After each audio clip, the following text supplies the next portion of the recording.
Ay, magandang gabi mga boss, mga kamping, mga kabunyo. Ginabi na naman ako, mga friend. Sorry talaga. Salamat sa tumatagdag subscriber, no, mga friend. May hirit yung mga anak ni Digong. Oo.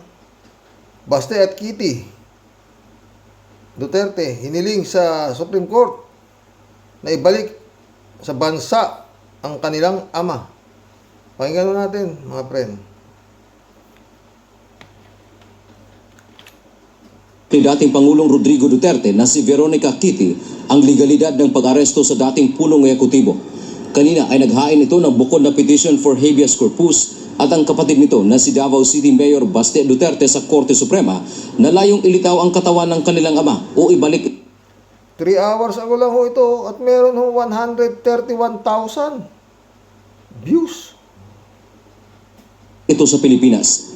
Kasunod ito ng pag-aresto kay dating Pangulong Duterte sa bisa ng arrest warrant na mula sa International Criminal Court o ICC.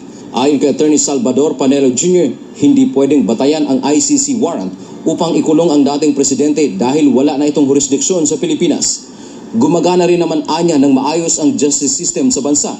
Dagdag naman ni dating presidential spokesperson Salvador Panelo Sr. Gumagana ba ng maayos kamo, Panelo? Kaya pala hanggang ngayon walang kaso yung amo mo, no? Sa dami ng namatay. Ha? Tuloy. Dadali ang paglipat kay Duterte sa International Criminal Court. Hiling ni Kitty Duterte na atasan ng Supreme Court ang mga respondent tulad ni na Executive Secretary Lucas Bersamin, Justice Secretary Crispin Remulla. Talagang sa Supreme Court ang takbo nila, no, mga friend. Meron ako napanood dito eh. Siyam ho pala dyan sa mga justices sa Supreme Court na yan. In-appoint ni Digong. Kaya doon ang tumbok nila. Supreme Court, doon na sumbungan nila, oo. Buong akala talaga nila, kanila. No? Hindi ho ganun kumisan eh. Diba?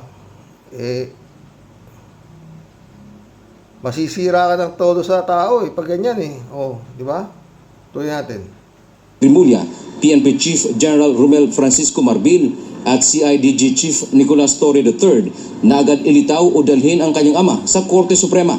Illegal umano ang pagkulong dito at hindi sinunod ang proseso. So, yun yung gusto namin mangyari. Utusan ng Ito, anak ni Panelo pala ito. Junior pala ito, junior. Supreme Court, ang gobyerno na hilitaw si Pangulong Duterte dito mismo sa Supreme Court, magbibigay yan ng oras, magbibigay yan ng petsa, dapat i-produce nila si Pangulong Duterte. Naniniwala ang mag-amang Panelo na may panahon pang natitira upang maibalik sa bansa ang dating presidente. Nasa kustudiya pa niya ng Philippine government ang eroplano na sinakyan ng dating Pangulo. Sa tanong paano kung nasa kustudiya na ng ICC ang dating Pangulo, ano ang gagawin para mapauwi ito ng bansa? Sagot ni Panelo, problema na ng gobyerno yon sapagkat sila ang gumawa ng illegal na akto. I-correct nila ang sarili nila. Samantala sa petisyon ni Mayor Baste, sinabi nito na kahit pa sa ilalim ng complementarity principle ng ICC, hindi nito maaring palitan ang jurisdiksyon ng Pilipinas sa paghawak sa isang kaso liban na kung hindi kaya o walang interes ang bansa na usigin ang seryosong krimen laban sa sangkatauhan. Hindi rin anya tama ang pagsilbi ng summons sa kanyang ama, lalo na hindi ito nabigyan ng opisyal na pisikal na kopya ng arrest warrant. Napagkaitan din umano ito ng sapat na medical care, karapatan na mabisita at pinilit na bumiyahe na walang otoridad at pahintulot. Para naman sa mga abogado ni Kitty, hindi rin naibigay sa dating presidente ang mga remedyong legal bago siya ibigay sa ICC at malinaw na minadalian nila ang ginawa ng pamahalaan. Madaling araw natanggap kahapon ang red notice ng Interpol at kinagabihan ay agad na itong ibinyahe papuntang The Hague, Netherlands. Dapat anya na magpaliwanag ang gobyerno sa kanilang ginawa. Sila ang lumabag ng batas. Kinuha nila. Balita ko kay Secretary Llamas, wala pa raw yata na ipanalong kaso to si Manelo eh. Pwersahan ang presidente. Isinakay nila sa eroplano. Laban sa kanyang kalooban. Dinala nila sa Alam nga naman sa bangka nila isa kayan. Siyempre sa plano para madali. isang bansa. So yung illegal na kanilang ginawa, sinusundan yan. Madali sabi, yung gobyerno ay meron pa rin kasalanan. Kahit saan ka magpunta, you are still bound by your illegal acts. Sa pahayag naman ng Department of Justice, iginiit ni Assistant Secretary Mico Clavano na mapayapa at maayos ang pag-aresto sa dating Pangulo. Nasunod ang due process at tinatrato ang former president alinsunod sa batas para pangalagaan ang kanyang karapatan. Ayon naman sa international law expert na si Attorney Doon ang sumbong nila mga pre, Supreme Court ng mga justices, di ba? Marami palang inappoint. Siyam yata, inappoint daw ni Digong doon. Ilan lang ba yung Supreme Court justices? 15 ba? O siyam ang kanya, di ba matibay, Kaya doon ang takbo nila Oo, pati si Sara Duterte, di ba? Pinapaawat yung impeachment niya. Illegal daw. O, ganito. Lahat doon ang sumbong nila Supreme Court. Ungas ba naman yung mga justices na yan na papanig sila sa diba? Eto Supreme Court Justice din ito dating President Duterte wala nang pag-asang maibalik sa Pilipinas ayon sa dating Senior Supreme Court Justice Associate Justice Carpio. Ito natin, Supreme Court din to. Taas ang pagsuko kay dating Pangulong Rodrigo Duterte sa ICC. Paliwanag ni dating Supreme Court Associate Justice Antonio Carpio, may batas ang Pilipinas hinggil dito bago pa man tayo maging miyembro ng ICC. Si Efrain Gaitos ng Radyo Pilipinas para sa Balitang Pambansa. Kung si dating Supreme Court Associate Justice Antonio Carpio ang tatanungin, wala nang pag-asa na maibalik si dating Pangulong Rodrigo Duterte sa Pilipinas. Makinig ka, Panelo. Siyempre, mas magaling naman sa ito. Justice Carpio to Ikaw, wala ka pa napanalong kaso, sabi ni Llamas Ito ay kahit ipag-utos ng Supreme Court sa pamahalaan na ibalik sa bansa si Duterte. Sa panayam ng Radyo Pilipinas, pinaliwanag ni Carpio na nasa jurisdiksyon na kasi ng International Criminal Court o ICC ang dating Pangulo. Pwede siya bumalik dito, i-question niya doon.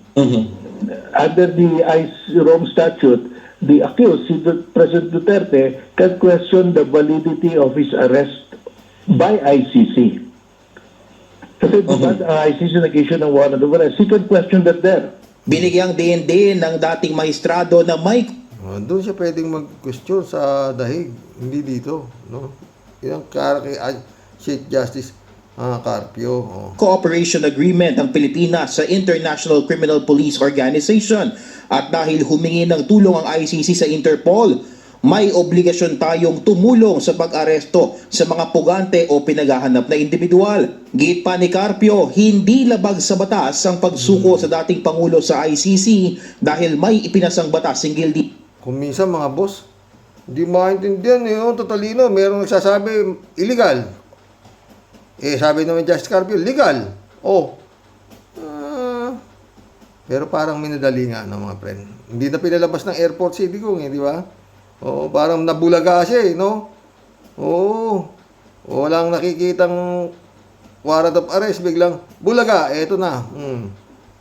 Batay kang bata ka, tuloy. Dito noong 2009 kung saan pinahihintulutan ang pagpapadala sa mga akusado sa International Court. Sa ito ng Congress natin, pinirmahan ito ni President Arroyo. We can also decide under Philippine law na itong mga ganito for more efficiency because takot nga ang mga witnesses magsalita dito ang pinapatay So that's why the discretion is given to the relevant Philippine authorities. Payo pa ni Carpio, dapat palakasin ang ating democratic institutions lalo't wala namang naisang pangkaso sa dating Pangulo kahit pa 25,000 hanggang 30,000 ang nasawi sa war on drugs. Tamantakin mo, 25,000 hanggang 30,000 nasawi sa war on drugs. Walang maisang pangkaso. Ano nga ang justice system na ito, di ba?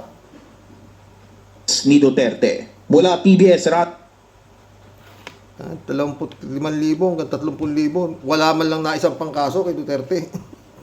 Klaseng justice system yan. Di ba mga friend? Anak ng kamote. Ewan. Pero alam nyo, sabi, napapanood nyo, pag na-guilty raw to si Duterte, 30 years ang pinakamababa na rito, sentensya. To life. At nakita niyo yung kulungan nito, pagkukulungan dito. Maganda naman, maayos. Solo pa nga niya Mas maganda ang kapalaran niya kaysa kay Kibulog, di ba? Tsaka mukhang masarap ang pagkain doon, oo. Kaya ba't si Kimo hindi pa pumupunta? Ha? Dapat sumabay na siya doon eh. Pumunta yata si si Sara Duterte saka si Pulong eh. Pumunta na doon sa dinalaw yung tatay nila doon eh, no? Di ba mga friend? Alam nyo, no? Si Tuntua siguro si Kapersi Lapid, no? Yan ang ha? Kutob ko lang ha, yan ang Kasi yan ba sabi ko, si Bantag, kumbaga sa pagkain, si Bantag dessert lang ni Kapersi. Ang main dish niya talaga, si digong, Talagang hindi po siguro tayo makakapag-collab mga boss. Tsaka may mga naririnig ako, no, mga friend, magpi-people power daw. Sino? Matagal na sila nagpi-people power, wala namang magtagumpay. Hindi ho ganun kadali. Yung nga panahon ni Marcos Sr. Ang dami na hong mga ibaksak, wala akong nangyayari, di ba mga friend? Nasasaktan lang sila.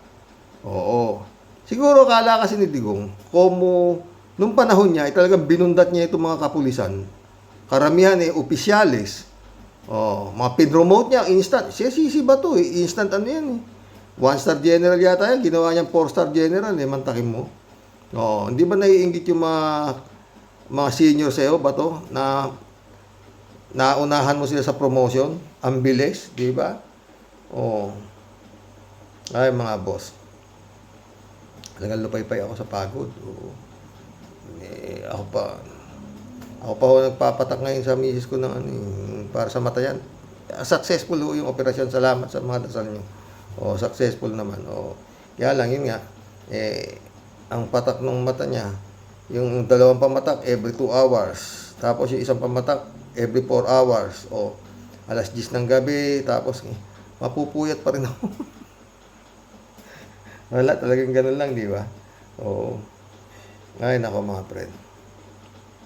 Tsaka yan nga, hindi ho yan, paano people power? Anyway, alam mo yan, sa ngayon, maingay-ingay pa yan, pero siguro matagal na yun, tatlong linggo dyan, tapos na yan. Tignan natin, yung sinasabi ni Sarang, God save the Philippines. May mga ganun, may mga pasalita si Sara Duterte na parang may mangyayaring ewan ha. Siguro alam nila nung panahon ng tatay niya marami silang tsaka yun nga yung mga rebel returnees na binigyan nila ng hanap buhay, sinama nila sa pagiging hitman, sama nila Mutabato. Tignan natin kung gera ang mangyayari diyan kung sakali pero hindi ho yung gobyerno, hindi ho mangyayari yan. Kasi tsaka yan mga friend, kung ako babasa dyan, talagang masyado nilang yung bongbong.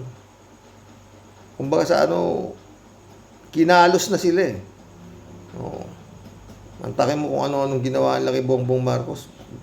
Wala namang ginagawang, sa totoo, hindi ako mga bongbong wala namang ginawang masama sa kanila si Bongbong di ba? Pinapahiram pa nga ni Bongbong yung chopper para makauwi ng Davao si Sara at nang madatnan niyang gising yung kanyang anak. Marami nang sumisigaw. Napalpak si Sara sa DepEd pero si Bongbong ayaw niya pa rin tanggalin. Di ba? Pero kusang nag-resign yung Sara Duterte, di ba? Yun pala. Kaya nag-resign, pati halos kung tao lang yung DepEd, bugbog sarado na. May mga ghost student. Grabe. No? Grabe talaga. Mapunta naman tayo dito kay Digong. Sa lato kasi ng Pangulo, no mga friend. Ito ang hindi na nahimik Hindi tumahimik. Como hindi nila nakuha yung gusto nila kay Bongbong Marcos, binira si Bongbong doon sa Mamay Truth Doesn't Matter tiniran nila ng tinirap sila Badoy, kung ano-ano mga pinagsasabi nila MPA, kumakalat ka droga, kung ano, pigdadadadala, oo. Hindi nila tinantanan yung tao eh. Oo. Napuno eh. Oo. Dapat sana, kita mo, di ba? Noong umpisa pa lang sabi ni Bongbong, hindi kami membro ng ICC, hindi kami makikooperate dyan. Kung ano sinasabi, di ba? O, maski si Rimulya, sinasabi ni Rimulya, di ba? Papahuli pa namin yan pag pumunta rito yan, no? Yung mga ICC, hindi makakano, ang dami na sinasabi ICC, o, di ba? O, pero bandang huli, habang binibira si Bongbong Marcos, naiiba na yung istorya eh, naiiba na eh. Dapat naramdaman na ni Digong yan, na dapat sana huminto na siya. Oo, dapat huminto na siya ng kadadaldal. Oo. Ayaw huminto eh. Oo, may maisog pa. Oh, presidente nyo bangag, putang, mga ganun siya. Akala mo talaga kayang-kaya niya si Bongbong Marcos. Oh, teka, nung bang panahon niya, nakialam ba si Bongbong Marcos sa ginawa niya sa Pilipinas? Hindi, di ba? Oh, hindi naman. Oh. Tsaka yun nga, paulit-ulit mga sinasabi nila. Ito mga preno. Utang na loob daw ni Bongbong Marcos. Kaya naging presidente si Bongbong Marcos. Sabi nila noon, gusto si Sara magpresidente, ayaw ni Bongbong. I have nowhere else to go. Laban akong laban. Oh, matigas si Bongbong. Buti nga, naging matigas doon sa mga party na yun eh. Oh, hindi siya pumayag na si Sara Duterte magpresidente. Oh, edi, nagsama silang dalawa. O, ewan ko pa paano nangyari yung 20 million isang oras na nabilang. Ayon kila General Rio, paano nangyari? Katakot-takot na, wala naman sinagot si Garcia, di ba? Walang yan. O, di ba? May ganyan, wala. Ay, ako mga boss. Paulit-ulit, mga friend. Si Bongbong Marcos, walang utang na loob yan. Kay Digong, kung tutuusin mo, wala. Si Digong ang may utang na loob sa Marcos. Paulit-ulit naman. Dahil sinuportahan ng Ilocano si Digong nung tumakbong presidente si Digong. Binigyan pa, sabi nga ni Digong, 30 million daw binigay ni Amy Marcos sa kanya, plus yung mga loyalista ng mga Ilocano sumuporta kay Digong. Kaya siya nanalo. Sa survey, malayo naman si Digong nun eh. Ang naglalaban si Rojas at saka si Grace Poe. Oh. Kapalaran siguro. Oh. Dapat nga hindi makatakbo yung Digong eh. Pero pinayagan nilang tumakbo. Oh, dahil nga substitute candidate lang si Digong. Late filing of candidacy si Digong. Sa pumalit kay Dino. Matras si Dino. Si Dino, majority candidate. Hindi naman presidente. Pumayag sila. Oh, knowing na walang panalo si Digong. At si Rojas ang mananalo. Yun na lang yung istorya eh. Nanalo. Oh, bakit nanalo? So, naportahan nga na Ilocano eh. Oh. Hindi naman masyadong malayo lamang ni Digong kay Rojas. Di ba? Oh.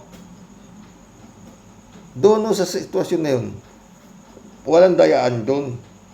Ang pinipilit ni Bongbong, nadaya siya, hindi.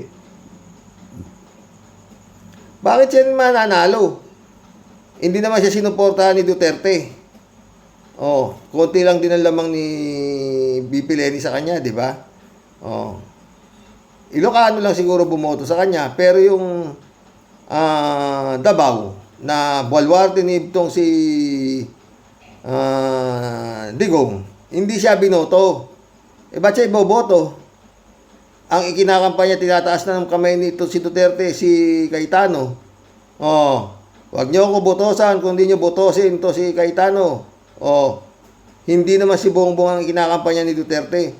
Oh, pero itong si Amy Marcos, sinuportahan si Duterte. Ganun na nangyari dun eh. Kaya siya natalo. Si Bongbong. Oh, Dahil ang presidente ni Bongbong noon, si Miriam Defensor Santiago. Di ba? Ganun yun eh. Oo. Kaya yung pagpapalibing kay Marcos Sr., ano lang yun, kung sa ano, balato. Balato lang ni Digong sa kanila yun. Tapos, ano na? Wala na. Di ba mga friend? Ito talaga sa totoo lang. Itong pagkakakanaki kay Digong, galit na talaga yan. Galit. Napuno na si Marcos. Hindi titigil eh. Ngayon, yan ang titignan natin. Kung hanggang saan yung galit ni Bongbong. Simpleng tumrabaho, di ba? Sabi, marami sa ilalim eh. Maraming bulong brigade dyan. At isa na yung napakabigat na nakakuha ni Bongbong. Si Atty. Claire Castro. Ang galing. Ang galing. Yan o yan. Mga friend. Yan o, story niyan. Kaya sabihin mo, may utang na loob si Bongbong kay Duterte. Wala.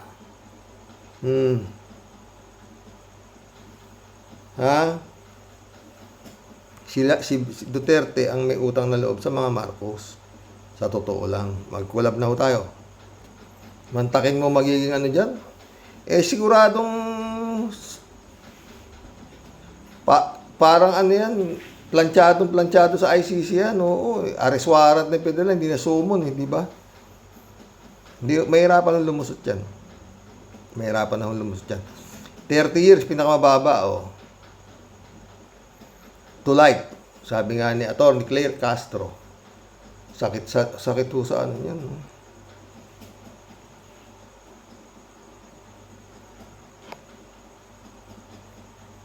Jab Alvaro, shout out.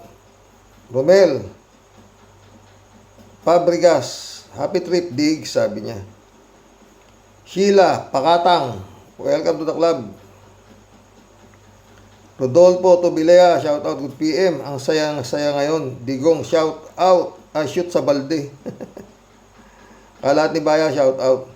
Ay, nakakalungkot naman na aresto na si paring Diggs. Namimiss siya ng mga zombies, tanga at mga boplaks. Ganun pa man, kaya mo yan paring Diggs. Kaya mo yang tatag lang. Parang siya, kibuloy. Tatag lang. 30 taon ang bubunoy niya doon, bra. Bato, where you na? Oy, si Bato. Susunod daw si Bato.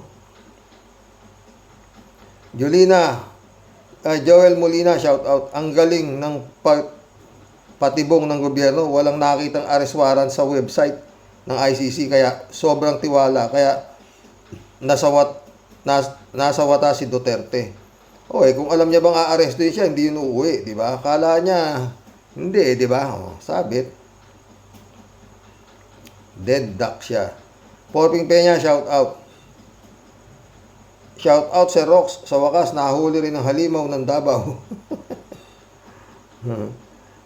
Hi Idra, sabi ni Kalat ni. Hi Raisi, dami. Akira, shout out ka, sabi Kalat ni. Rodolfo ulit, Bato, may bugtong ako sa'yo. Nagtago si Pedro, labas ang ulo. Kaya Bato, mag-wig ka para hindi ka makikilala ng Interpol. Rian Manampan, shout out. Rian ulit, deserve po yan ni Digong. Talagang deserve niya. Si Sara or si Bato na po ang susunod, di ba? Joey Kiano, shout out Karox. Mabuhay ang Pinoy. Na isa ko na ang halimaw. Nakita na ang katarungan, di ba? Tapos na yan. AJ Reyes, shout out. Boss Roque, natupad na ang inaantay natin. Huwag ka nang magbago ng content. Wala no? 3JCO po. Yan ang sinasabi ko. Paano yan, Sir Rox? Hindi ka na magbabago ng content, di ba? Kaso, tsaka yung people power, yung people power, mga friend, hindi ho yan mangyayari. Masaktan lang kayo, huwag na ho kayo magsasama dyan. Hindi mangyayari. Hindi ho yan mangyayari. Bakit? Pinagmumura ni Digong ang Katoliko Bakit? Kung hindi ba sa mga Katoliko, madre, pare, mananalo ba, magtatagumpay ba yung EDSA Power One? People Power One? Hindi. Kung si Ramos lang, saka si Enrile, po-chapin sila. Ang iniharang nila, yung mga madre, pare, mga PWD, yun ang iniharang nila doon sa mga tangke. Hindi, kaya nga walang single gunshot na nangyari. Bloodless revolution di ba? Hindi ho yung mangyayari sa panahon nito. Binastos, lahat binastos. Pope, Kaparian, Katoliko, lahat puta. Talagang walang di ba? At saka kaya sa ICC mga friend, hindi siya lulusod dyan. Hindi, kita mo, ginaganon lang niya yung ICC. ICC, come. Lahat ginawa niya ngayon, kahon na kahon siya. Tapos gusto ni Panelo, ibalik dito. Naku, sus mga Panelo. Enrico Cruz, shout out. Nang uurat na lang ng mga Pilipino, yan si Duterte. Totoo. Friend, Shervin Sapeda, shout out Christian Sen, July 7, Alcantara, shout out sa inyo mga boss. Friend, Amy Bingson, Dolor Garcia, shout out. Eman Escalona, nak. Pero teka lang po, mga honorable, na tagapagpigil po ng kalawakan. Tawa-tawa si Tia Deli. Naku manong ang kayo magsitigil at mga manahimik. Ano po yung yawang kurimaw? It's about time na paglilitis at batas po ng Panginoon ang mangingibabaw. Hindi po ang puro kasinungalingan at kabuktutan ng mga dakilang halimaw na alipores. It's payback time. Tigilan na ang dramang puro kapulpulan. Magbayad ang may utang. Yun lang po yun, mga kapatid. No one is above the law. No one is above the law nga. Pesting yawang bisit. Sa totoo lang po nanginginig na ang lubot ni Ingkong ng Durian City sa takot. Kaya payo ko sa ating Ingkong, ikaw po umalma na. Tama na ang kuda na puro kasinungalingan lang at puro dramang walang kwenta. Sa totoo lang, walang bibili o maniniwala. Lalangawin lang sa takilya. Pero teka, nasaan po si Boy Lamon? Nagmamakaawa kay Bongbong. Ang dakilang pulpol na sumumpa na nangako, nasasama po siya sa kanyang Panginoon kahit saan magpunta. Where na you, Boy Lamon? Masasabi ko lang po, mga pinutukan ng lintik. Mabuti nga sa inyo, mga buwisit. Sana yung mga nasa line up, sunod-sunod na ring dakmain. At baka po, mga mag-alapalos pa. Mga takas pa more. Nginig lubot to the max, Xerox ang mga pisting yawa. Muli po, ito ang ating pong napatunayan, no one is above the law.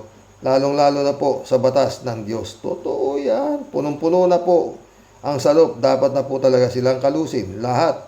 Ang dati pong sinasamba at kanila pong pinapanginoon, isa na lang po siyang maliit na tuldok sa kasaysayan po ng pinakamalupit na naging pinuno po ng umabuso at gumahasa sa karapatang pangtao ng bansang Pilipinas.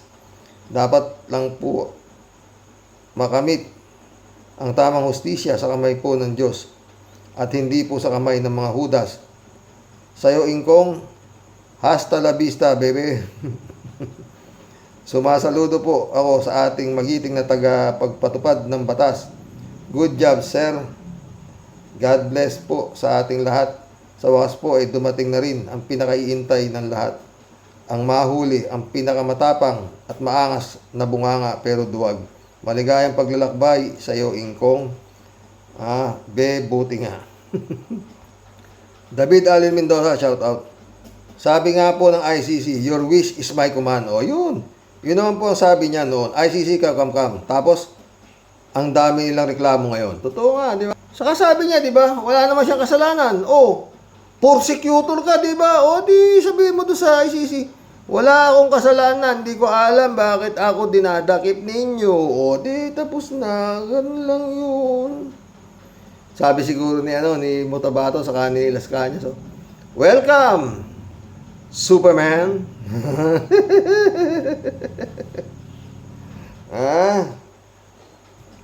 David ulit, good evening po, Karox. Ano po sabi ni Mang Kanor? Ano daw ang kasalanan niya? May short memory po talaga tayong mga Pilipino. Pilit nilang itinatanim sa isip nila na tama lang ang mga pagpatay na ginawa ni Digong noon. Yun nga eh.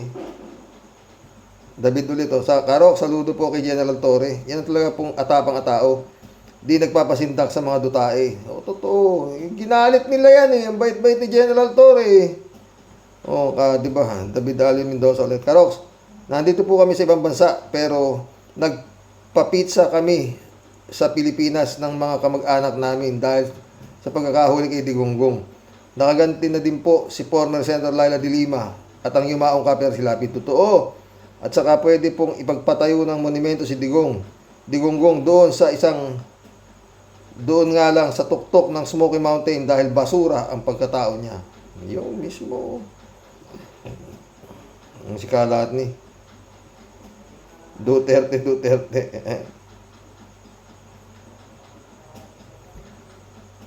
One Eye Jack, shout out. Hindi tinanggap ni Xi Jinping kaya bumalik ng Pinas. Tapos na ang kanilang alyansa. Yung tuta sinipa ng Chekwa. Ngayon, malalaman ng mga traidor na mga China na wala silang mapapala sa China. Di ba? One Eye Jack ulit. Hindi. Nabasa ko na to. One Eye Jack ulit to. Si Rox, nagmamaang-maangan lang yang si mamamatay tao. Mismo. One Eye Jack ulit. Magagaling naman kayo. Medialdea, kaya questionin ninyo yan sa korte. Kabobohan na lang yang pinagsasabihin nyo. Totoo, dahil bobo eh. Kalat ni ulit nasabi sa mahiwagang kasabihan ni paring Ernie Baron, ang buhay ay weather lang. How the mighty has fallen. Di ba? Mighty David ulit Karox, di po ba sabi ni Kimo ay sasama siya kay Digong sa dahig? Dapat po mauna na siya doon para mas may sasalubong po sa puon niya. At saka po si Depektibo, sabi nila, iaalay niya ang buhay niya para kay Digong. Dapat nag-amok na siya noon sa Villamor Air Base para naman may kasaysayan ang buhay niya. Iyak-iyak eh. Anong amok? Yan ang hirap sa kanila. Magbibitaw ng mga pangako pero kapag nasusukol na, biglang kambyo at sasabihin, joke only. Di ba? Artista nga yung mga gunggong na yan eh. Chupista Bunao. Good evening po kuya at samahan mo po sa buhay. At sa mga ka-warriors, unang-una na po, salamat sa ICC at Interpol, kay General Torre at sa mga kapulisan niya, kay BBBM dahil hinayaan na niya ang ICC at higit sa lahat sa Panginoon Diyos, naway mabibigyan na lang ng hustisya ang mga nabiktima nila. Sana isusunod na mga alipores niya. Yun ang mangyayari rin. Tignan mo. Kalat niyo. Good luck mga bear. God is always by your side. Tapos na friend. Success naman. Kayang-kaya mo yan. Bless you always. Ano pala 20 minutes lang eh. Pero nahapdian siya. Mel Yanga. Gaguhin mo, Lelong Digong, tel to Las Cañas, dami mong pinatay, tapos ka na, nagyayabang ka pa, Yannick Ordobe, shout out. Pinapili, easy or hard way. Urong pala, itlog, bait pala. Yan ba ang may sakit na Marshall Pasongko? Ngayon, daming sakit. Bastos ng anak, nagmura pa din. Si Robin, naiiwan sa aeroplano, di ba sasama siya? Susunod na lang daw. Yannick Ordovez. Wala antok sa mga comments nyo. Sarap basahin. Hindi ko na sana babasahin. Pay na ako. Alas 10 na. Raul Villanada. Kuya Rox, sa inyong may bahay, God bless always. God bless, Raul. Raul ulit Talaga nga naman, mahaba man ang sinulid, may dulo pa rin. Katapusan na ni Digong nyo. Konti lang naman, 30 years lang, pinakamababa. To life. Wilma Takahashi, shout out. May sanib talaga. O, di ba? Wizkid. Finally, sabi ni Wizkid.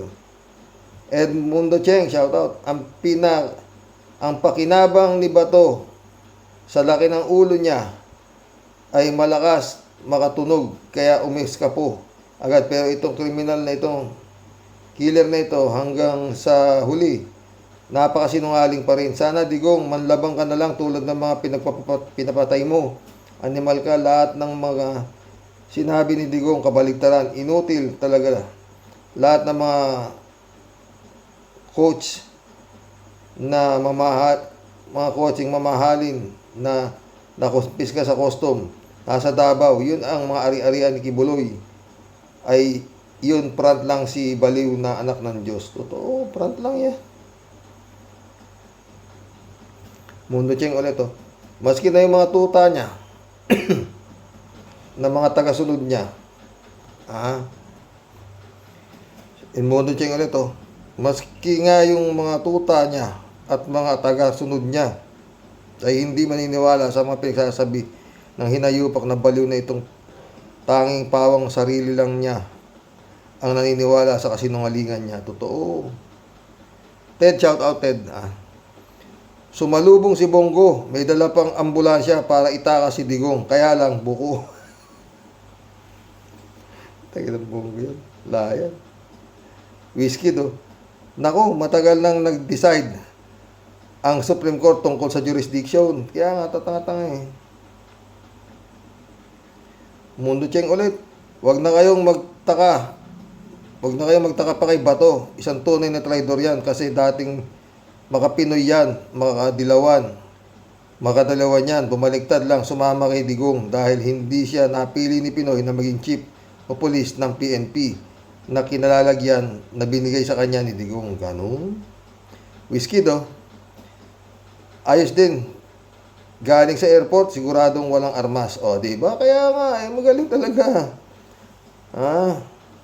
Tsaka alam nila na pag nakawala pa sa airport yan, hindi na nila mahuhuli yan. Lalaban na yan. Kita mo, sabi niya, patayin niya na ako. Patay. Wizkid, ang taong ito, ang source ng kabulukan sa gobyerno ng Pilipinas.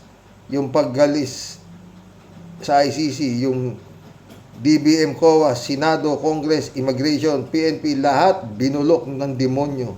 Totoo, Wizkid, ganun nangyari. Ted ulit, naging malilimot din si Digong, wala daw siyang kasalanan at naging pang pobre. Baligtad naman na sinasabi, mag-antay ka. Pag piniga si Kibuloy, lalabas ang mga kayamanan mo. Totoo, lapit na si Kibuloy. Edmundo Cheng ulit, naniniwala ako na napakaraming mga tanga at bobo sa Pinas. At lahat ng mga yan ay nasa panig ni Digong at Kibuloy. Totoo. Raul Villanada ulit, General Torres, scores 2-0. Susunod, bantag, hustisya kay Kapersi. Buhay pa kaya yun? Librado Ludovico. Blessed morning, Karox, and to all warriors watching from Edmonton, Alberta, Canada. God bless, stay safe and healthy. Yan ang karma sa lahat ng katarantaduhan na ginawa ni Dorian Tutay. Susunod na dyan si Kalbo at iba pa. Salamat sa Panginoon Diyos. Purihin ng Diyos. Totoo yan. Ted ulit, palay ko hindi nababalik si Digong sa Pilipinas kung suswertein si Digong sa hatol ng ICC. Visit ka. Malamang 15 hanggang 25 years ang kulong niyan. Lalo na walang ibubuga ang kanyang mga abogado. Dito lang laging supalpal si Torion. Tingnan natin, iba baka palpak din. Mga abogado niya, puro talo ro sabi ni Llamas wala pa yata tayo panalong kaso to si Butikinet Mundo Cheng ito. Itong si Digong, maski hanggang sa huling hininga, sinungaling pa rin. Alam naman natin na kasinungalingan ay kapatid na magnakaw na tulad ng mga anak niyang lahing baliw. Hoy, Chis, Paano na yan? Makukulong na yung amo mo. Anong gimmick ang plano mo? Ngayon, gumuhong pangarap. Ha, cheese, ha? Whiskey ulit, oh. Magandang medicine yon. Okay din food. Halal pa ng, halal pa kung gusto niya. No? Maluwag selda doon. Nga lang ang kasama. Team nga lang ang kasama niya doon. Mundo Cheng ulit, oh. Sana lahat ng yaman ni Duterte ikumpiskay ng gobyerno at dapat lang ibalik sa kaban ng bayan. Isama na rin yung mga tauhan niya nasa gobyerno na biglang nagsiyaman, lalo na mga senador. Nako, wag mong itatabi si Digong kay Rizal, baka galisin pa si Rizal at mahawa sa kasinungalingan. Totoo.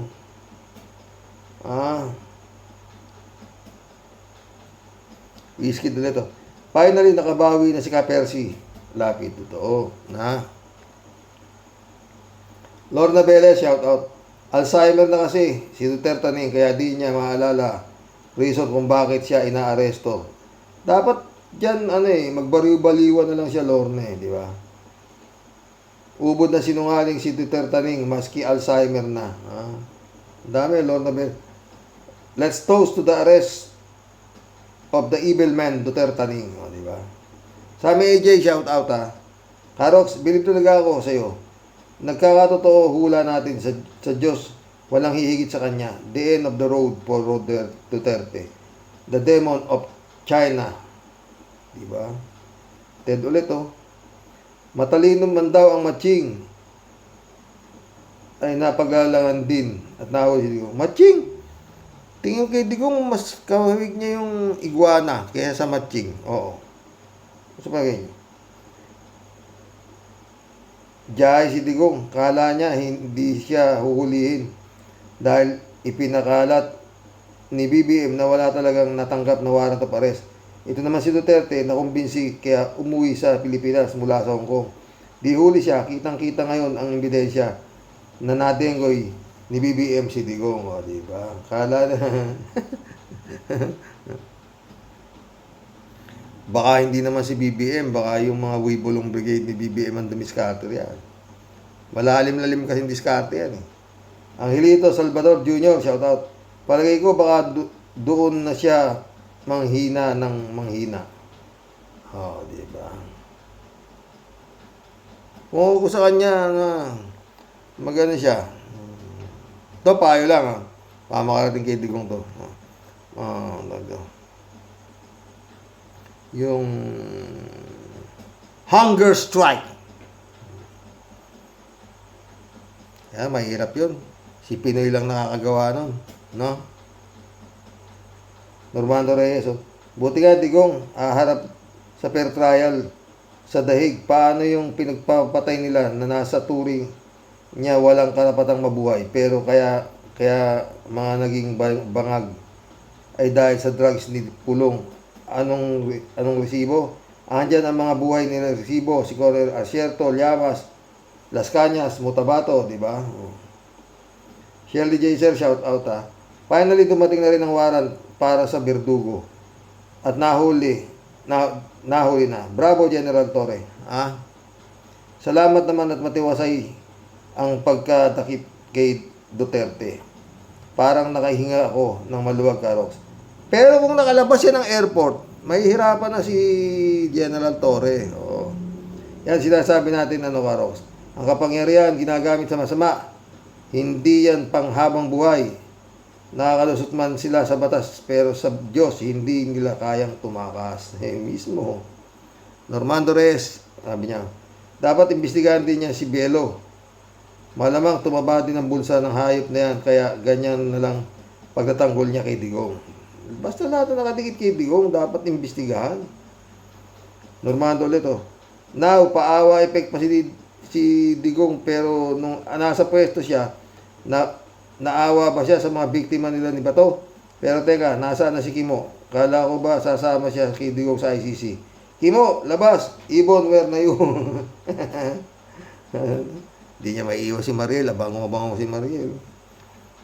Papalit niya kay Digong? Hindi. Kaya ba to? Ano ba yan? Kampo ni Duterte? Ano daw?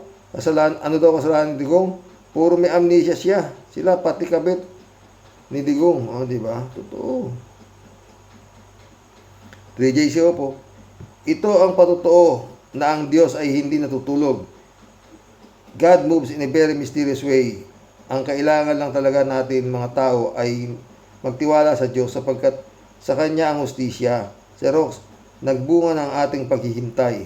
Praise the Lord God Almighty. Di ba? Then JC ulit to. Si Rox, hindi naasahan ni Diggs na maaresto siya sa ganyan. Siyempre akala niya, protektado pa ng mga kaalyado niya. Si Rox, napansin mo ba ang mukha ni Ipe habang kasama si Dibongo? Yung tignan mo mukha niyan. Ang puta ito. Plastic na plastic. 3 days, alam mo, Sir Rox, ito na naman ang gasgas na palusot nila.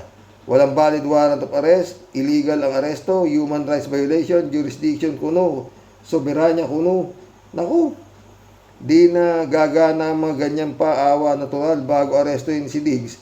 Lahat yan may check na. Ang Interpol pa ba? Sanay na sanay sila sa ganyang trabaho. Natural, hindi papakita ang actual hard copy ng warrant bago arestuin si Diggs. Di umiska po, read the lips of Attorney Conti tungkol sa kopya ng warrant, di ba?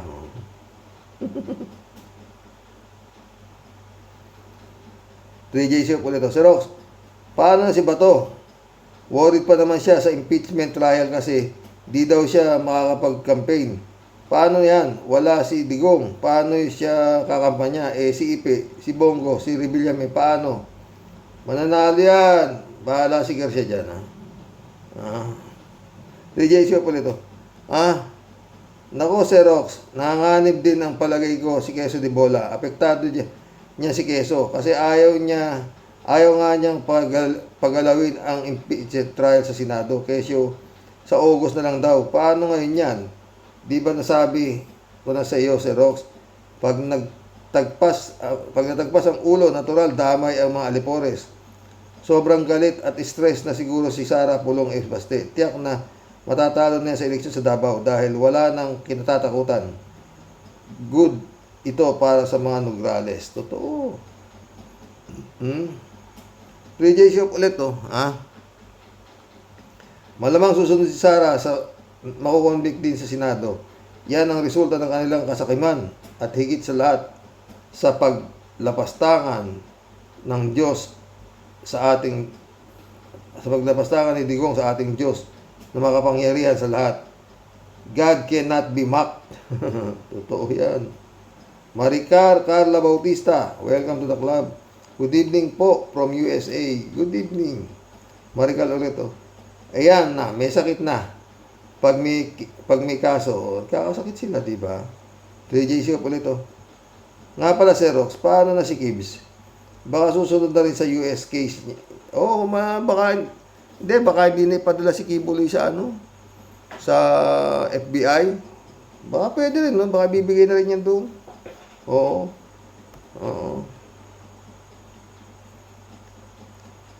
Pero okay, Gibbs. Mag-witness ka na lang na hindi ka naman, ginamit ka lang, kamo, ganun. Ramon Valencia, shout out. Bossing, kinarma na si Gongs D. Minura niya kasi ang mahal na Panginoon. Parang hindi niya alam ang mga pinaggagawa niyang mali. Imbis na sa kaawaan siya, nagyabang na naman, halos hindi na nga makatayong mag-isa. Parang isang bulati na lang hindi tumutuldok, ayaw pa rin magbago. Arte lang yan, maniwala ka dyan. Ramon ulit, Bossing, all the best sa operation ng asawa mo. Yun, okay na, successful naman. Sandali lang yun. Tatay ko, kinayod din ng public hospital, libre pa. Kumusta na lang sa lahat ng mga ka-warriors, sa pamilya mo, God bless us all. God bless Ramon Valencia. Diba? Lawrence Lugu, welcome to the club. Hindi daw yumaman pero ayaw ipakita sa salin. Yun nga, si Digong ginagago tayo. Tangin na, tanda-tanda na ito eh. Pakita mo yung salin mo kay Senator Trillanes. Gago talaga ito si Digong, oo. Ay, nako. Sana lang wala na sumunod na tulay o strukturang bumagsak. Yung panahon mo. Ayaw pabuksan ang mga bank accounts na matagal ng hamon trilyanes. Nakapagtataka na ayaw tignan ng mga DDS ang kasinungalingan ng pamilyang Duterte. Mga blind followers. Totoo yan, Lawrence Lugo. Danilo Proilan, shout out ha. At doon niya ipakita ang tapang niya. Huwag lang siyang magkamali na murmurahin ang mga tagay-dahig. Oo eh. Alam nga naman hindi napapanood sa dahig na pinagmumura sila dito sa Pilipinas. Di ba? Oh. Gaano katibay ito si Gongs Dio. Emma Mata, shout out. Bakit inuutusan ng Supreme Court na ibalik dito? Kalokohan. Yun nga, Tedo. Salamat at mabilis sa pag-aresto kay ni General Torre kay Digong. At mabilis ang pinaalis ito papunta sa dahig. Nag-iyakan daw ang mga abogado ni Diggs, ngunit huli na ang lahat. Di na siya maibabalik sa Pinas. Kawawang Digong. Maski na makawawa yan. May na yan eh. Dapat nagbaril na lang siya. Di tapos ang problema niya. Nag-Angel Reyes na lang siya, di ba? Rod Di Castro, welcome to the club. Si Sara pumunta na din sa Netherlands. Maganda yan. Huwag na silang bumalik. Mag-aama dito sa Pinas, di ba? Everyday Sunday, welcome to the club, ah. Mr. Percy Lapid, you finally get justice. Rest in peace. The rest of the Duterte gangs will follow soon. Hindi pa everyday Sunday, nandyan lang yan. Pinanonood niya kung paano madurog ang halimaw. Rodelia Alpiloro. Shout out ka, Waldi Carbonel, where na you, Oy mga boss, yung Bunyog, malapit na po eleksyon. Magkumbisi pa po kayo ng mga imong kamag-anak, para matulungan natin si Atty. Enzo Recto, di ba? Wag na ho kayong boboto sa line-up ng Duterte sa itong line-up ni Bongbong. Marami hong magagandang senador na pwede iboto, sila Heidi Mendoza, Luke Espiritu, Bam Aquino, Gigo Pangilinan, ang dami ho dyan, Mario Jose po. Di ba mga friend? Rodelia Alpiloro. Hello Sir Rox. Pasensya po, di ko po nakakapanood. Kasalukuyan asa matinding pagsubok. Tulong lang ng panalangin asa ospital ng QC anak kong panganay. Please po, sama nyo kami sa panalangin, tanging milagro ng Diyos po, parang awa nyo na Lord. Mga friend, tulungan po natin si Rodelia Alpilor.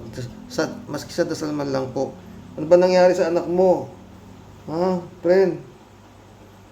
Kapit lang. Pastor Jun Lagon, shout out. Hello Manong Roque, unang hakbang pa lang yan tungo sa tagumpay. May mga anak at alipores pa yang dapat iligpit, lalo na yung mga trolls niya. Sana sunod-sunod na ang pagbagsak nila para mabawasan ang problema ng mga Pilipino. Totoo. Mahihirapan na yan, friend Jun. Tinagpas na nga yung ulo eh. Yung galamay yan, ganun-ganun na yung galamay niyan. O di alam kung ano, pupulot-pulutin na lang yan ng Marcos administration. Totoo. At lahat ng mga nakinabang sa tukhang, pulutin na lang yan. Alam ni Atty. Claire yan. Di ba, General Danao?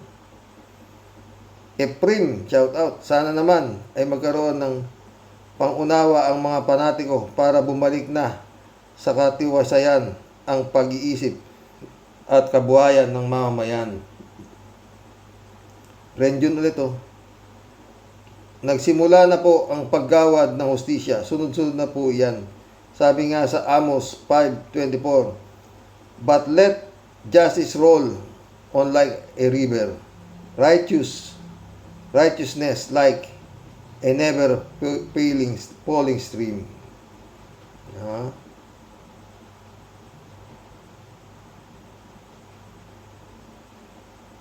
Alfredo Latiberdos, welcome to the club. Mas magaling ang ICC kasi kuha si Digong. Nakikooperate na eh. Napuno na si Bongbong eh. Ha? Weak leader ba, Digong?